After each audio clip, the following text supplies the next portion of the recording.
perhaps speak a different language, they work in a different industry. That completely expands who we get to be in the world, right? So for example, I remember living with a host family in Sweden, and they're so small, but I used to hate vegetables when I was a kid. Hate them. I mean, I was who likes them? When I say hate, I'm not kidding. I mean, it was one of those, like, my dad would not let me get up from the dinner table until my plate was empty, and those green beans would be there 4 hours later. And I'm still sitting at the table. I'm like, I'm going to win this. I'm going to win this. That was me as a kid. But I remember when I started to travel and live with host families, and I saw the amount of effort and energy that they expended in making a dining experience meaningful for those of us from other countries and cultures, and would be so proud to share, hey, this is what we make for, Sunday dinner. Here's what how we celebrate. This is one of our typical meals.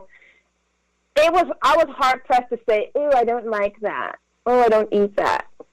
This is such a small example, but I'll tell you that in those moments, I had to make a choice to contract into what I was comfortable with, or to expand into what was possible for me. And I will say those choices, making those choices repeatedly, were the ones that helped me grow as an individual. So yes, I ate my vegetables. I remember in Sweden being, having a smorgasbord, literally with all these different vegetables, especially at breakfast. And I'm like, why are vegetables at breakfast? It doesn't make any sense. But all of a sudden I'm like, actually herring's not so bad. Oh, little cucumbers and tomato on this and that. So I started to expand my palate. I started to expand my experience.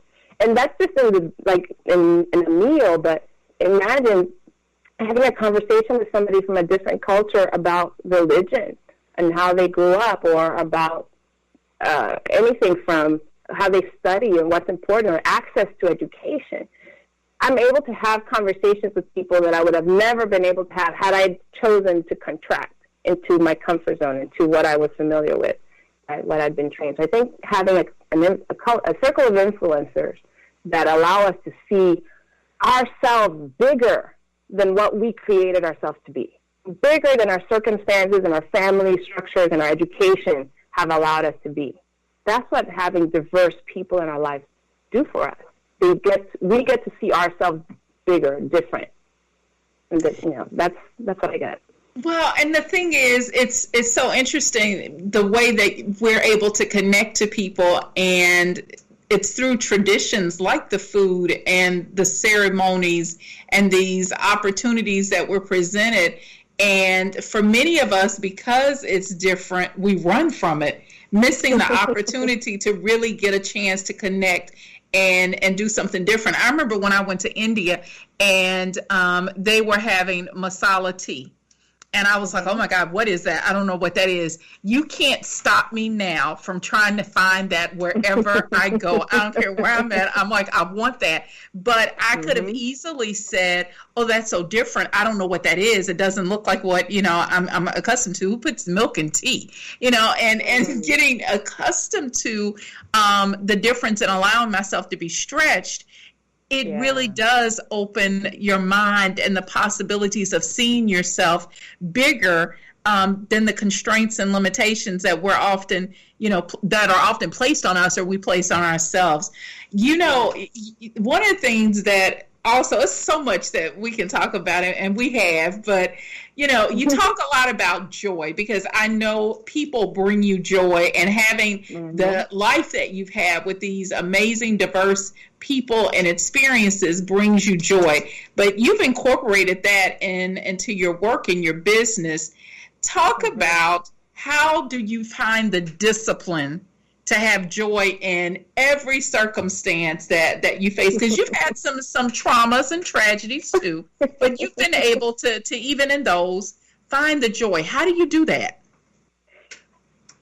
How do I do that? I think the first inkling I had that would be important to me was when I was around age 12, and I just come home from vacation Bible school, or maybe some Sunday school class, can't remember. And we talked about King Solomon, and the the story in the Bible where he was able to decide who was the true mother of the infant that was, one was killed and one was living, and these two mothers were in conflict about who the child actually belonged to. And I remember after hearing that story, I was like, how did he know? Like, how did he know to do that? Like, how was he able to discern what to say or how to say it? And from that, just having heard that story, from that experience, I decided, like, I chose wisdom. Wisdom was going to be what I wanted to strive for. And so that also might have informed in many ways this whole idea of expanding myself through travel and kind of relationships, because I feel like the more I did, the more wisdom I was able to acquire. And as I've continued to get through wisdom, acquire wisdom, I remember distinctly having so when I was married, my divorce was probably the saddest experience I ever had. I mean, I'm, raised with a father in the military. I have 3 brothers, only girl. My mom was a school teacher. We were a very logic-driven family. There wasn't a lot of crying in our house. There wasn't a lot of emoting, let's say, in that way. So I remember for the first time in my life feeling so much sadness, and my mom came to stay with me for a few days, and all I could do was watch. I watched World War II movies and the Godfather trilogy. Jeez. I was there. So no joy there, no joy. But I remember reading a book, Dark Nights of the Soul by Thomas More, around that same time. And one of the things that I got was that emotions had to be processed. It was, in order for them to be transmuted, you have to express them and process them. They can't be just shut down. They just have to be expressed somehow. And for me, that just, meant kind of going into my little cave, a little bit of processing. But I found that you can still access joy as a choice by expressing emotion, right? Expressing and working through them, and also learning from it. And because wisdom has always been kind of in the background for me, I always found that the source of joy for me was, I'm learning something from this. So I'll tell you, the moment I knew that I was cured or had recovered from my divorce was the moment that I could call my ex and talk to him about everything I learned as a result of our marriage, which was got that. I got the lesson. And that's been my litmus test for everything I do. Okay, what can I learn from this? When I get to the learning, I know that I've hit joy. So I just try to speed up the process on something. Don't we all? World War II movies and a Godfather trilogy to get there all the time. So. But I love how that has become such a focus for you, is finding joy. And in the midst of some of what we're experiencing in our lives, I think it is so important for us to begin to start looking at how we find joy, but how do we also live in our authentic truth. Talk about real quickly, I know that we're going to be coming to a close in a bit, but talk about real quickly, how do you express authenticity in life?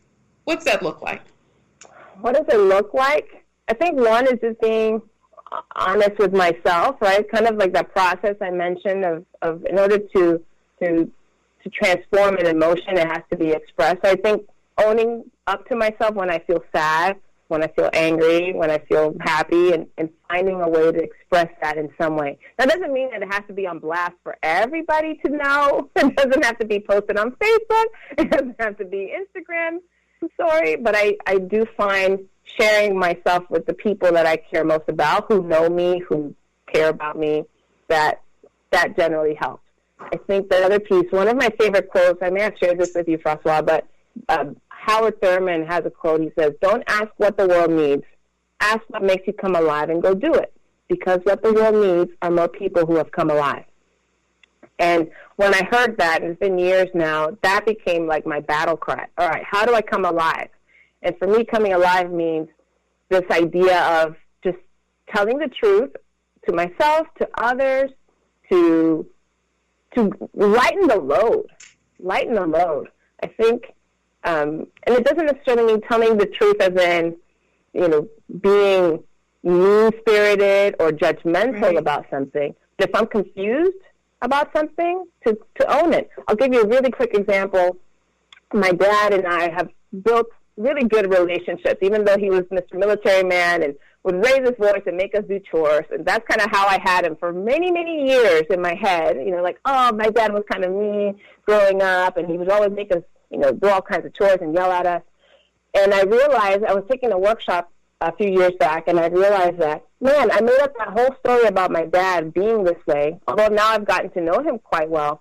But I called him, and I was like, Dad, what was it like for you when you came home? When I was a teenager, and you'd come home from being away at school or something in the military, and you would just kind of hang out in the living room. What was that like for you? And he said, oh, well, I knew that my dad wasn't around much when I grew up, so I just needed to be in the house. I didn't know what else to do other than just be there. And for the first time, I really got that he was doing the best he could with what he had. Now, he didn't tell us this. He wasn't telling us his strategy. He was just doing it. And I remember that moment, I had a choice to just how come you didn't? I could have gone that way. But what I ended up saying, because I do want to have a closer relationship with my father, and I wanted to access that wisdom, I remember telling him, I am so sorry. I never gave you any space to be the father that you wanted to be.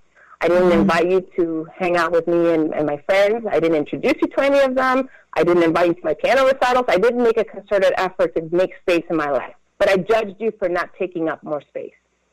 And it was really emotional conversation. Now, I'd love to have said this was 20 years ago. This was 2 years ago. Wow. And so for me, it's a matter of when I see what I'm responsible for, I'm responsible for something, taking responsibility for it, and then sharing it with the person. That's how authenticity lives in me. I love that. Be responsible for. I love that. Well, Valerie, thank you for coming on the show and sharing so many amazing nuggets of knowledge. Audience, please reach out to Valerie. You can connect with her at valeriehope.com, and her email is valerie@valeriehope.com. This has been another episode of The Tapestry. I'm Dr. Francois Booker Drew, and thank you for listening today.